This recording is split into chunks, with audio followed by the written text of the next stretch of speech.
Morning. সকাল সকাল চলে এলাম তোমাদের কাছে। ঘুম থেকে উঠেছি, অনেকক্ষণ অনেক কাজকর্ম সেরেছি, তারপর একটুখানি বসেছি তোমাদের সাথে কথা বলার জন্য।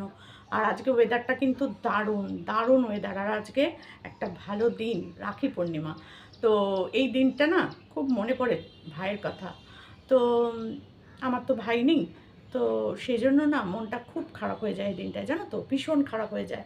যাদের ভাই আছে তাদেরকে আমি খুব মানে মানে ভীষণ ভীষণ ভালোবাসি। কারণ কি বলতো, একটা ভাই বা একটা দাদা, একটা দিদি বা বোনের কাছে কতটা, সেটা সেই দিদিটাই বুঝতে পারে, সেই বোনটাই বুঝতে পারে। তো দেখো যথারীতি কিন্তু আমার নাকটা লাল হয়ে যাচ্ছে, কেন বলো তো, আমার অনেক স্মৃতি মনে পড়ে যাচ্ছে। তো চলো তার আগে তোমাদের সাথে একটুখানি কথা বলে নিই। তোমাদের সোমাবুড়ি চ্যানেল থেকে তোমাদেরকে, এই সোমাবুড়ি তোমাদেরকে অনেক অনেক ভালোবাসা জানাচ্ছে। আর আশা করি তোমরা সকলেই ভালো আছো, আমি ভালো আছি। আজকের দিনটা তোমরা নিশ্চয়ই খুব খুব ভালো করে কাটাচ্ছ, কিন্তু আমি ঘরের এক কোণে চুপচাপ বসে চোখের জল ফেলছি। কি করবো বলো, ভগবান আমাকে ভাই দেয়নি। তো দিয়েছে, মিথ্যে কথা কেন বলবো, ভাই দিয়েছে। সেটা আমার মাস্ততো ভাই, পিস্ততো ভাই, খুড়তো ভাই, জেঠতো ভাই, এরকম প্রচুর ভাই দিয়েছে আমার। কিন্তু কি বলতো, নিজের ভাই দেয়নি। এটা খুব খুব কষ্ট লাগে, জানো তো। এই ভাইফোঁটার দিনটা, রাখির দিনটা ভীষণ কষ্ট লাগে, ভীষণ। তো যাই হোক, কোনো একটা স্মৃতি আমাকে প্রচণ্ড আজকের দিনটায় কষ্ট দিচ্ছে। এরকম একটা দিন, মানে গত বছরেও এরকম এই দিনটা খুব আনন্দে কাটিয়েছিলাম। মানে এই দিনটা একটা স্পেশাল দিন হয়ে উঠেছিল আমার কাছে। যে রাখি, ভাইফোঁটা, এগুলো আমার কাছে না ভীষণ প্রিয় একটা করে দিন হয়ে গেছিলো। বিশ্বাস করো, আমি আমার একটা ভাইকে পেয়েছিলাম, যে আমার সব কিছু, সব দুঃখ, সব আনন্দর সাথে শেয়ার করতাম। সেই ভাইটাকে আজকে আমি খুব মিস করছি, ভীষণ মিস করছি।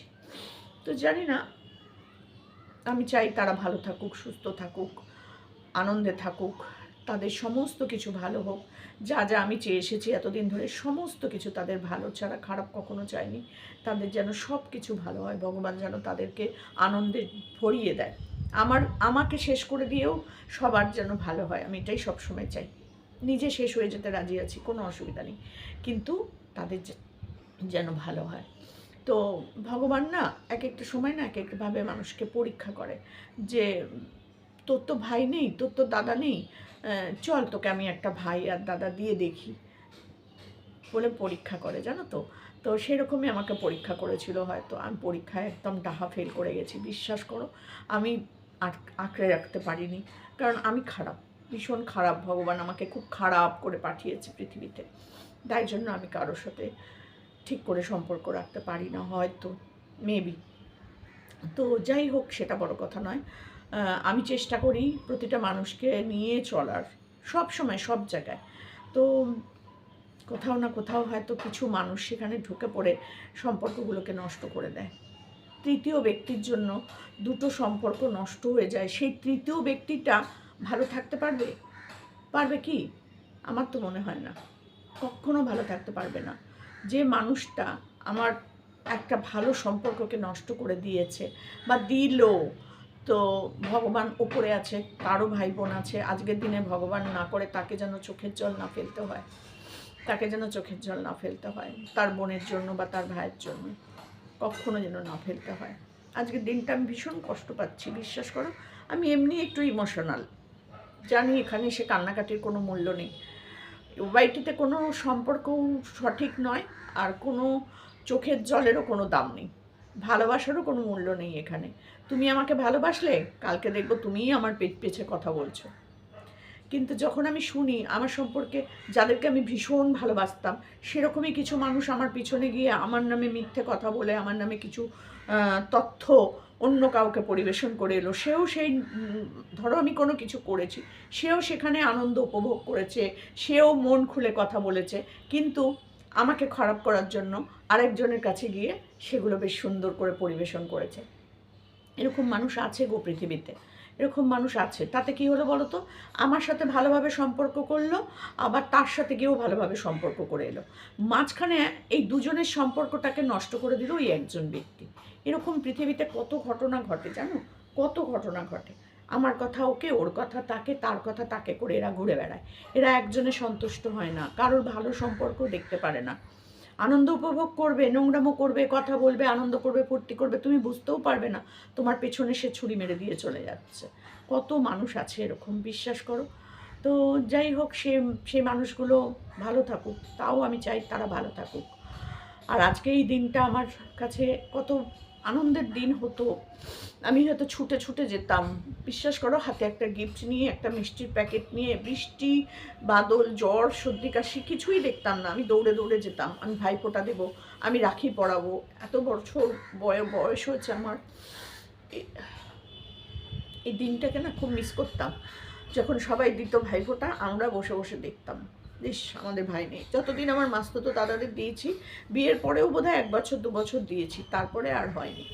তো তারপর থেকে না খুব মিস করতাম। বিয়ের আগে দিতাম, আমার মাস্তুতো দাদাদের দিতাম, যেহেতু আমরা একসাথে পাশাপাশি থাকতাম, তাদেরকে দিতাম, দাদার বন্ধুদেরকে দিতাম, মাস্টারমশাইকে দিতাম, এরকম যারা বড় থাকতো তাদেরকে দিতাম। কিন্তু এখন কেউ নেই, এখন একদম আমার চারপাশ ফাঁকা, শূন্য। তো যাই হোক, আজকের দিনে আমি চাইবো আমার ভাই ভালো থাকুক, সুস্থ থাকুক, তার পরিবারকে নিয়ে সে সুখে থাকুক। এর থেকে বেশি কিছু বলতে পারবো না। আজকের এই রাখির দিনটা খুব ভালোভাবে কাটাক, তার জীবনটা পরিপূর্ণ করে দিক। সমস্ত ভুল ভ্রান্তি, রাগ, দুঃখ আমি ভুলে গেছি, আমি রাখতে চাই না মনে। কিন্তু ভালো থাকুক, সবাই ভালো থাকুক, সবার ভাইরা, সবার দাদারা খুব ভালো থাকুক, খুব আনন্দে কাটাক। বোনেদের মাথায় হাত দিয়ে আশীর্বাদ করুক প্রত্যেকটা দাদা, যেন এইরকম মানে নরপিচাসরা যাতে আর পৃথিবীতে না জন্মায়, না তার বোনকে আক্রমণ করতে পারে, না তার দিদিকে আক্রমণ করতে পারে। একটা ভাইয়ের হাতে আমরা রাখি কেন পড়াই, জমির দুয়ারে কাটা দিয়ে ভাইফোঁটা দিই কেন? যাতে আমার দাদা, আমার ভাই আমার পাশে সব সময় থাকতে পারে, তার বিপদ আপদে আমি থাকতে পারি, আমার বিপদ আপদে আমার দাদা ভাই ছুটে আসতে পারে, তাই না? তো ভগবান আমাকে দেয়নি, ভগবান আমাকে সেই সুখটা দেয়নি গো। তো যাই হোক, আজকের দিনটা খুব কষ্টের, যাদের নেই তারা খুব কষ্ট পায়। আর আমি হয়তো একটুখানির জন্য পেয়েছিলাম, ভগবান আমাকে একটুখানির জন্য সেই সুখটা দিয়েছে, আবার কেড়েও নিয়েছে। তো যাই হোক, সব ভাইয়েরা ভালো থাকুক, আর আমার ভাই যেন ভালো থাকে, এটুকুনির জন্য আজকে এই ভিডিওটা করলাম তোমাদের কাছে। আমার ভাইকে সবাই তোমরা আশীর্বাদ করো। তোমরা যারা জানো, ইউটিউবে আমার একটাই ভাই ছিল, তার ভালো কামনা করো সব। বাড়িতে আজকে আবার নারায়ণ পুজো করবো ভেবেছিলাম, তো সেটাও আর হলো না, মনটা এত খারাপ। তারপরে একা একা পুজোর জোগাড় করা, বাজার করা, সমস্ত কিছু করতে হবে। আর বৃষ্টি ফিষ্টির দিন, মেয়ে কলকাতা থেকে, মেয়েও বড় মেয়েও আসতে পারবে না। ছোটো মেয়ে হয়তো আসতে পারতো, কিন্তু বড় মেয়েও আসতে পারবে না। তো দেখলাম যে না, বৃষ্টির মধ্যে যে আমি 2-4 জন লোককে বলবো একটু যে আমার বাড়িতে এসো, পুজো আছে, তারাও হয়তো কেউ আসতে পারবে না। তো সেই জন্য আর আজকে এই পূর্ণিমাতে আর করলাম না। পরের পূর্ণিমাটাই আমি একটু ইচ্ছা আছে পুজো করার।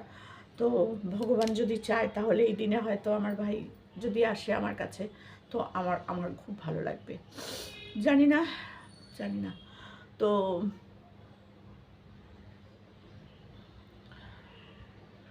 পুজোটা করার আজকে আমার খুব ইচ্ছা ছিল, বিশ্বাস করো, খুব ইচ্ছা ছিল। তো এর পরের পূর্ণিমাটা কবে আমি জানি না, সেই পূর্ণিমাটাতে একটু হলেও পুজো করব। আর বিশ্বাস করো, আমি আজকে ভাত খাবো না, আজকে আমি কিচ্ছু খাবো না।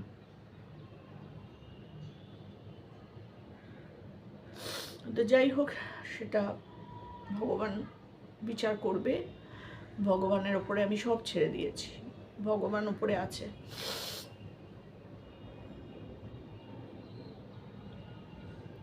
শাস্তি যাকে যা দেবার ভগবান দেয়, যাকে ভালোবাসার তাকে ভালোবাসে, সব করে।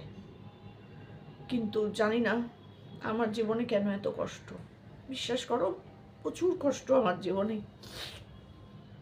আমি বলি না, কাউকে বলতে চাই না, কিন্তু কিছু কিছু কষ্ট না নিতে পারি না, মনে পড়ে যায় কত কথা। যাই হোক, তোমাদের সাথে শেয়ার করব কখনো যদি তোমরা শুনতে চাও। আমার কান্না চলে আসে, বিশ্বাস করো, আমার চোখ দিয়ে জল বেরিয়ে আসে। আর কাঁদতে কাঁদতে ভিডিও করতে আমার ভালো লাগে না, তোমাদেরও ভালো লাগবে না দেখতে, সেই জন্য আমি করি না। প্রচণ্ড ইমোশনাল আমি, প্রচণ্ড কষ্ট পাই ভেতরে ভেতরে, কিন্তু কি করবো বলো, মেনে নিই, সব কিছুই মেনে নিই।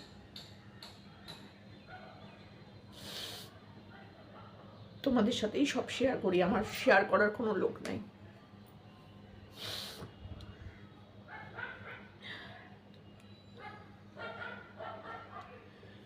তো যাই হোক, সবাই এই দিনটা খুব আনন্দ করে কাটাও, যাদের বিশেষ করে ভাই আছে, যাদের বোন আছে।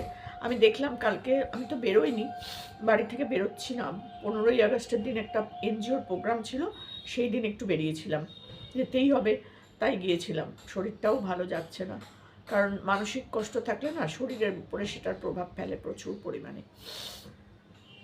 তো শরীরের কষ্ট থাকলেও মনে প্রভাব পড়ে। তো সেই কারণে আমার, জানোই তোমরা, আমি প্রতিটা ভিডিওতেই বলি আমার শরীর ভালো নেই, আমার মন ভালো নেই। তোমাদেরও শুনতে শুনতে বোর লাগে, সেই জন্য আর বলি না, 2-1 দিন ধরে আর বলবো না, ভেবেছি যে না আর বলবো না, নিজেকে পাল্টে নিই, নিজেকে পাল্টে নিই। কিন্তু কিছু দুঃখ না, কিছু স্মৃতি মনে পড়ে যায়, ভীষণ মনে পড়ে যায়, বিশ্বাস করো। কারণ এই দিনটা, গত বছরও এই দিনটা আমি আমার ভাইয়ের কাছে গেছিলাম, রাখি পরিয়েই ছুটে চলে গেছিলাম আমরা দিদি নাম্বার 1-এর অডিশন দিতে।